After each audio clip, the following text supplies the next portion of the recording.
Friday, July 2nd edition, hiatus style, PFT Live, PFT PM. I'm back one day after having that rogue vampire wisdom tooth removed. It was incredibly easy. I worry about everything. I never worry about the things I should worry about. Those are the things that tend to bite me in the ass. The things I obsess over usually work out well, and the wisdom tooth removal worked out very well, feeling very good. No swelling that I'm aware of. Maybe you are. Everything is fine on the inside. It was just one, not all four. I can't imagine getting rid of all four. So off we go. Back sooner than I thought I would be. And I picked a hell of a day to have a wisdom tooth removed because I had to spend a lot of time dealing with the analysis, the assessment, and the aftermath of the news that broke yesterday that following a year-long investigation, Washington football team imposing penalties, sort of, against Washington owner Daniel Snyder for workplace issues that, as I mentioned, had been investigated for more than a year. Initially, it was Snyder who hired Beth Wilkinson to come in and investigate the situation there. Then after one of the stories broke, I believe it was the story about the cheerleader videos where the outtakes were being collected, allegedly, sent to senior management, allegedly. That was the moment where the league took over the investigation that was started by Beth Wilkinson. Well, now it's over. The commissioner has reached a conclusion, and yesterday the news was announced. Not a coincidence, frankly, that it was the day before the Friday of July 4 weekend. If they had waited until today, it would have been too damn obvious. And I've noticed that trend recently from the NFL. Once they started using weekends in the summer as bad news dumps and started getting called out for it, I'm not aware of anyone who would have called them out for that. They started moving sometimes to Thursday, so it wouldn't be quite so obvious. So this week is Thursday because it would have been really obvious if they had done it today. And frankly, when you consider the fourth landing on a Sunday, a lot of people aren't working on Friday anyway this week. So yesterday, the perfect time to announce the penalties and other consequences of that investigation. The commissioner made general findings, and they are damning findings of a workplace culture that had claims of sexual harassment, bullying of subordinate employees, detachment from ownership. Dan Snyder is one of the owners who hadn't in the past been in the building on a regular basis. Well, you better trust the people who are there, and you better know that they are people who aren't going to do things they shouldn't be doing. Now, Snyder, I think, was around senior management enough to have an inkling of what was going on, and maybe it was a reflection of who he is and how he is, but we just don't know. I'm going to get to that. All we know is the general conclusion, not the specific, just the general. And the general conclusions are very, very damning. The general conclusions point to a significant penalty. And then that's where the penalties come in. A $10 million fine, which some have described as pocket change for a billionaire. 10 million is still 10 million. But look, I agree. It's not a huge portion of Daniel Snyder's net worth. It's not a huge portion of the value of the team, but it is a significant fine, the biggest fine ever issued by the NFL. On top of that, he'll be paying what I'm told is upwards of $7 million for the Beth Wilkinson investigation. That was known. He was going to do that anyway. Even if he'd been exonerated, he was paying that bill. He started the process by hiring her. The league took it over. If the end result had been Dan Snyder is blameless, the team did nothing wrong, Snyder would still be paying Beth Wilkinson's fees. And $7 million isn't all that out of line when you consider that over 150 different people were interviewed as part of this process. Snyder himself interviewed twice. Now, the other penalty, which technically isn't a penalty, I think it was a negotiated outcome. The voluntary stepping aside by Snyder from the day-to-day operations. His wife, Tanya Snyder, who just a few days ago became co-CEO and co-owner, and I was told last night by a very good source, not to be confused with my usual bad sources, that was directly motivated by what they knew was coming. That was the reason it was done. I speculated the other day about estate planning, and that may be part of it too. That may be an incidental benefit. But Tanya Snyder was put in that role 48 hours before she took over the reins of the team voluntarily from her husband. Now, is it really voluntary? again, I think it was negotiated. I think if he hadn't voluntarily done it, he would have been suspended. The league, the benefit they get is they don't have to suspend him. They don't get themselves into a potential fight. We know that Daniel Snyder, fairly litigious. Back in 2017, when Jerry Richardson found himself in a similar situation with the Panthers, he just handed in the keys to the car before anyone tried to take it from him. They didn't have to deal with Richardson fighting anyone. He was ready to sell the team. He didn't have any kids that he wanted to bequeath the team to. He was ready to move on. Snyder would have fought because Snyder is determined to give the Washington football team to his children. He would have fought tooth and nail if there had been a suspension or something along the lines of he must sell the team. So voluntarily, air quotes, voluntarily stepping aside for a period of months. And there's an interesting PS to that. Last night, Mark Maskey, the Washington Post, reported that Snyder can't resume his day-to-day control of the team until the commissioner, Roger Goodell, approves it. I got some pushback from that, from some people in the know. And I said, hey, it's not my report. We're just passing along what Mark Maskey reported. And yeah, it's my analysis of that fact that supports my belief that this was negotiated. And my position has been pretty simple. Unless Maskey retracts his report or someone goes on the record, specifically Roger Goodell or Daniel Snyder, and says that that report is incorrect, I'm not changing our story.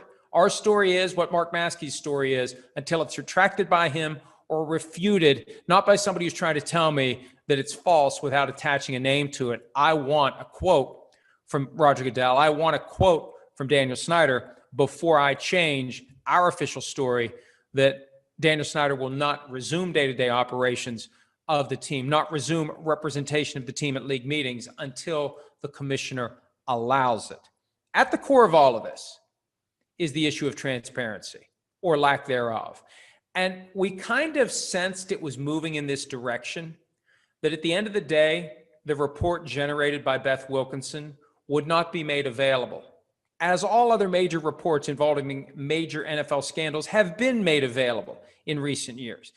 Back at the Bounty scandal, there was a ton of transparency. They had Mary Jo White, respected public servant, lawyer, agency head. They hired her to come in and explain all of this to reporters, even though I have real issues about the accuracy of the explanation. They had transparency. The bullying scandal, the first time we ever heard the name Ted Wells, 2013, he was hired, did a full investigation, prepared a meticulous report, confidential information in there, sensitive allegations. We still saw it. Deflategate, 140 pages. Ted Wells again, full transparency. We have seen transparency over and over again. This one, no transparency. This one, the report won't be made available. And the reason the report won't be made available, there is no report. No written report generated by Beth Wilkinson. Oral report to the NFL. Nothing in writing. Now, you avoid anyone leaking it if you don't have a written report, and I suspect that's why there is no written report. The argument the NFL made yesterday during a conference call that I think Beth Wilkinson should have been part of, frankly, they tapped Lisa Friel on the shoulder to read off talking points that, in my opinion, were crafted by General Counsel Jeff Pash. Didn't get a whole lot of information. It was some filibustering, and it was very basic, broad brush stuff. Well, why isn't there a report made available for us to scrutinize? Well, these are delicate matters, we were told, and it's hard to get people to come forward, so you have to make things confidential or they won't come forward. Well, that's fine, but there are ways to protect people who have come forward without burying the facts on which the findings against the team and Snyder were based. You can just change names. How hard is that? Jane Doe 1, Jane Doe 2, Jane Doe 3, Jane Doe 150. Everyone who spoke to Beth Wilkinson, I know not all 150 of them were people making accusations, but all the ones who made accusations, whether it's 40, 50, whatever the number, you don't have to give your name if you don't want to. You just don't. We won't use any names. We'll make it impossible to figure out who any of these people are because we'll use none of the names in the report. The names don't matter. The people matter. But for the purposes of determining whether and to what extent punishment should be imposed on the team, the names are irrelevant. It's the behaviors that cry out for more information for those of us who would react and demand more than what ultimately was levied against the team and against Snyder. And that's really the bottom line here. People have argued that the league is protecting Dan Snyder. Well, they're not protecting him because they like him. I know enough people in ownership circles to know he's not particularly popular. He's not particularly powerful. He's not particularly respected. But they're protecting him because for some of them, and I'm not going to name names because I don't know names. I just know circumstances. You don't want to have the standard that gets crafted for Daniel Snyder potentially applied to you. You may be sitting on the porch of a glass house, sipping a Chris Sims pina colada. You don't want those stones coming back your way. And it's very simple. Once people realize the impact of accusations like this, the way you can take down the king, you can knock the emperor off his horse, you can do that with these accusations, these other guys are going to worry, well, we're going to be the next ones to be accused. And what if I'm wrongly accused? How do I defend myself? How do I deal with this? I don't want to be canceled. I don't want to deal with these issues. So they go easy on Snyder. He doesn't even get suspended. He's not forced to sell the team. I firmly believe that if the facts on which the ultimate conclusions were based were made available for public scrutiny, there would ultimately be no choice for the NFL to force Daniel Snyder to sell the team.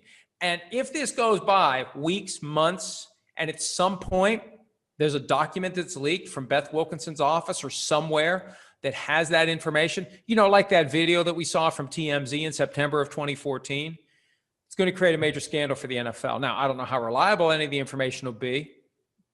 A video is undeniable. Paperwork, they can say this is false, this is fabricated, this isn't real, whatever. Remember when there was a tentative set of recommendations that was leaked to 106.7 The Fan in DC and it was all shouted down? So I think they could deal with this better than they dealt with the Ray Rice video. But, you know, the example that I gave last night, and I know they're two different contexts altogether, but there won't even be a Ray Rice video here because the NFL has basically put a bag over the camera by not having a report created. And they avoid what would be, I believe, ultimately a decision that Daniel Snyder would have to sell the team, which could become decisions that others down the road have to sell the team if they face similar allegations. And if some way, somehow, the truth comes out about this later and Roger Goodell's still the commissioner, he's going to have some worries, like the worries he had back in the month of September 2014 after that video came out. All right. Plenty of other things happening in the National Football League. Today is the day for anyone who wants to opt out for the 2021 season to do so, other than players who have signed their most recent contracts after October 1 of 2020, unless those players have since been diagnosed with a higher risk condition that puts them in jeopardy of a serious consequence from COVID. Now, for those who already had contracts in place before October 1 of 2020, they can opt out for any reason. The ones who either opted out last year or have developed post-October 1 health conditions, they get a $350,000 stipend. Anyone else eligible to opt out and signed a contract before October 1, they don't get a stipend, but you can opt out for any reason. And that's why there's been speculation maybe Aaron Rodgers will do it. He would save over $20 million if he does it. I'm told it's highly unlikely that he'll do it. Deshaun Watson, there's been speculation that he'll do it. Highly unlikely that he'll do it. I think the only guy to watch today, frankly, is a guy like Cole Beasley, whether it's Beasley or someone else. Somebody who refuses to get vaccinated, who resents the fact that there's two sets of rules and doesn't want to be subject to the 2020 protocol while most of his teammates are living like it's 2019. I could see a guy who is very anti-vaccine and is very upset about the protocols that will apply to him on an enhanced basis, saying, I'm just going to take the year off. I'll see you next year. That could happen. I've heard nothing to suggest that any one player will, but at some point between now and 4 p.m. Eastern on Friday, that lightning could strike and there could be one or more players who decide to opt out for 2021. My guess is the over-under, 0.5. I'll take the under. I don't think anybody's going to do it. Another thing that made its way through the day before the Friday of July 4 weekend news dump, the OTA violations by not one, not two, but three teams: Cowboys, 49ers, Jaguars. And the fines were significant, $100,000 for the Cowboys and the 49ers, $50,000 for Coach Mike McCarthy and Kyle Shanahan, respectively. And for the Jaguars, a $200,000 fine plus $100,000 for Urban Meyer. The Meyer situation, not surprising. A new coach with no NFL experience, bringing his system, his style, his way of doing things to the NFL level. And the fact that Meyer, and I know there's reports about what prompted it. Look, he got fined $100,000. I have a feeling this just wasn't one drill that got out of hand. I think to get to $100,000 for you and $200,000 for the team, there's some stuff going on that shouldn't be happening. And this is what happens when a lifetime college coach who's used to running everything, not being told, you can't do this, you can't do this. He's the emperor, he's the king, he's in charge.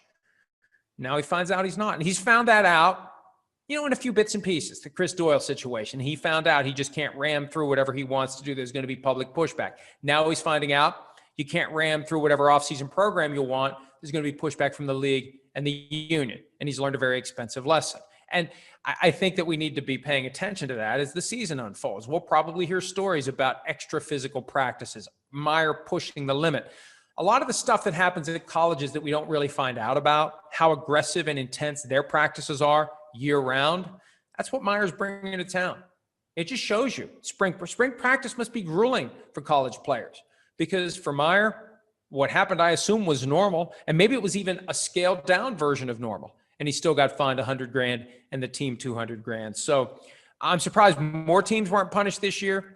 But the league and the union being very aggressive. And for the other two teams, I can see why they're maybe pushing the envelope. Mike McCarthy's feeling the heat in Dallas, trying to instill a new sense of toughness, especially on the defense. And for the 49ers, I just think Kyle Shanahan's exasperated generally about everything, and he feels a sense of urgency, and he wants to get his team ready to go, and he maybe wants to put an extra callus on their bodies in the offseason to reduce the injuries that popped up last year and derailed what could have been a potential Super Bowl run.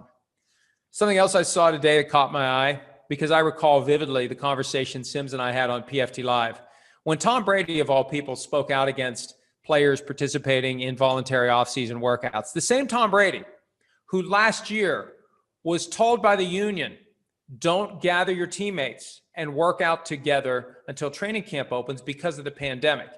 And Brady gave the double-barreled middle finger to the union and did it anyway. The only thing we have to fear is fear itself. Remember that on Instagram? Got his guys together, got his work in.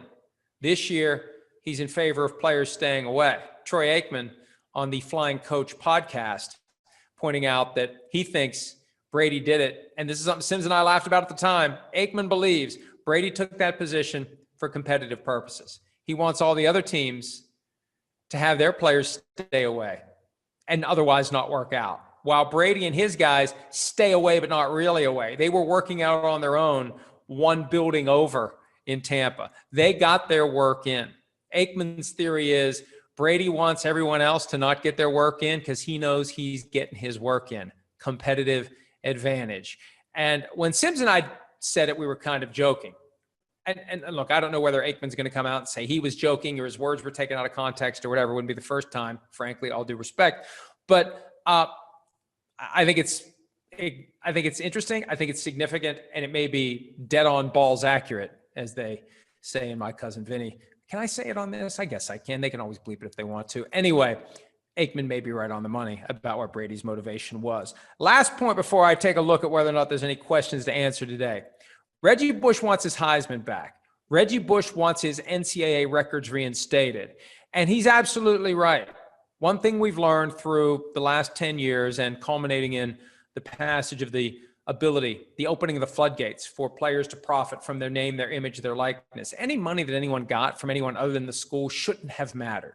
But the NCAA had to prop up this phony facade of amateurism. So they had to go after anyone who was getting any money, or you can't get any money anywhere. You can't get any money. You can't have this, you can't have this, you can't have a cookie, because they had to preserve the notion that there's a purity of amateur athleticism. And that was all aimed at, and it still is aimed at, keeping the teams from having to pay their players. You get free labor. That's what it's all about. Well, now that the name, image, and likeness cat's out of the bag, yeah, Reggie Bush should get his Heisman back, and his record should be reinstated. The problem is he's not the only one. And I think the last thing the NCAA wants to do is start sliding down this rabbit hole of making things right with players who got screwed in the past, because that will only highlight how corrupt the whole thing has been and how corrupt it still is. I'm hoping that what happened yesterday with these new rules, allowing players to get paid by others, isn't the end. It's just the beginning. And I'm hoping within the next 5 years, there will be a model in place that shares TV revenue with the athletes, that pays on a competitive basis based on whether Alabama is going to pay more or Texas is going to pay more. Who's going to pay more to get that player? These are grown people. They are 18 years old for the most part or older. They should be getting paid fair value for what they bring to the table. NIL is a beginning. And again, I hope it's very far from the end. We may be close to the end. We may be far from the end. Let's see if we got any questions to answer today. Not many people up early. The PFT PM posse, not an AM crowd, that's for sure. How about Tom Marshall? When the NFL expands to include an international franchise, do you think it will be owned by an American? That's an interesting question. You know, there aren't enough people in the world with the kind of money to own an NFL team. I suppose they would prefer to have local ownership just so they don't get into the whole set of issues we've seen with outsiders owning soccer clubs like Stan Kroenke and the Glazers in Tampa. But I look, at the end of the day, what will happen is there will be, if they expand, cities that are targeted, and there will be groups in those cities. And how viable those ownership groups are will go a long way toward determining whether or not those teams are the ones that are selected. And I could see a hybrid with maybe partial American and partial England ownership of a team in London if that happens. And keep this in mind. I remember at some point, I'd say it was about 10 years ago, years before the NFL was back in LA, Al Michaels said, if the NFL ever takes one team back, it's taking two. And he was right. I think if the NFL ever goes to London, it's not going to be one team, it's going to be two. So that's coming. And I think there will be some international component to ownership, but there may be some American as well. But the bottom line is you need plenty of money to own and operate an NFL team. Let's see what else we have here. Jay Quintana, if Herschel Walker didn't come into the NFL with all that hype, the Babe Ruth of football, couldn't an argument be made that he's a Hall of Famer? I haven't researched his numbers anytime soon. I've never gotten the sense he's a Hall of Famer. He had a surprising amount of longevity. I don't know if he's even been close to the list of semifinalists or finalists. So I don't think he was hurt by the hype. I just think he was hurt by the reality. Fittison Kane, is this upcoming Packers season a repeat of the 2019 Patriots with obvious drama under the surface with a predestined split? Seems like an easy example to predict what happens with Rodgers and the Packers, no? And I agree with that. You know, people think I don't want Rodgers to play for the Packers this year. I want him to. I want him to be there. If he's not there, what's the story? If he's there and he's making passive-aggressive comments and they have a game that goes well or a game that doesn't go well and everyone's going to be analyzing what's Aaron Rodgers upset about, I want him there. It makes my business better. And at the core, I'm a businessman. I don't make no bones about it. I want interesting stories. People say, what do you root for? I root for interesting stories. I want things that people are going to want to go read. I want them to have a reason to come to my website. What's wrong with that? Now, we're not going to make up stories to make that happen. We get accused of making stuff up sometimes. It's like, dude, if I was going to make stuff up, it was going to be a hell of a lot more interesting than this thing you're accusing me of making up. I wait for the good stories. I crave the good stories. I'm like the dog at the window waiting for the owner to come home. I want the good story. The good story here is Rodgers shows up and it's dysfunctional all year long. And ultimately, he plays well through the dysfunction, wins the Super Bowl. And as I've said time and again, like the ending of both Longest Yard movies, picks up that football, walks over to Mark Murphy and says, stick this in your trophy case, and walks away for good. Right. I should probably stop there. I like to stop on a high note. Let me see if there's anything else here. I feel like I'm giving short shrifts to some of the people who are asking questions. Squash face, if the league did not take place, let me try that again. If the draft did not take place and players could choose, how would the league balance and manage certain teams clearly being more attractive destinations than others? For example, everyone wanted to go to Tampa because they won the Super Bowl. That's a great question, Squash Face, because this year, who would want to go to Tampa? They returned all 22 starters. See, there's this misguided sense that if there was no draft, all the players would sign with the Cowboys. or all the players would sign with the Rams, or all the players would sign with this team, or all the players. No, they're going to go where they think they're going to play. I remember there was a time in college football when games weren't on TV, when there was maybe 2 a week that you saw. And Oklahoma with Barry Switzer could go out and recruit players 6 deep at running back, guys who would have been stars elsewhere. They ended up there. They ended up sitting on the bench. They ended up being buried on the bench in Oklahoma at a powerhouse. That changed with all the games on TV. Now you got 32 teams, and players will be smart about where they go. It's no different than what happens with undrafted free agency. I always say it's better to not be drafted in round 7 or maybe even in round 6 and be able to pick your team, because then you can pick the spot where you're going to learn, where you're going to grow, where you're going to play. Who's going to want to go to Tampa this year? Who would they have found this year once they signed back all those guys? Who's going to go there? So I think that has a lot to do with it. A team isn't attractive because it just won the Super Bowl. A team's going to be attractive for various destinations. It's a combination of money, location, and also when and if the player gets on the field. And that's going to be a huge deal. Are you going to go to Patrick Mahomes if you're a quarterback and sit on the bench with the Chiefs? Yeah, I want to go to the Chiefs. I want to play with Patrick Mahomes. Well, if you play quarterback, you ain't going to play.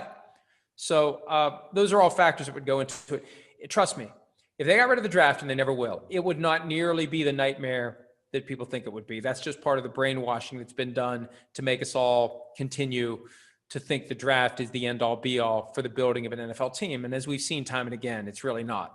The bad teams are bad for a reason. And one of the reasons they're bad, when they have high draft picks, they often screw them up. All right.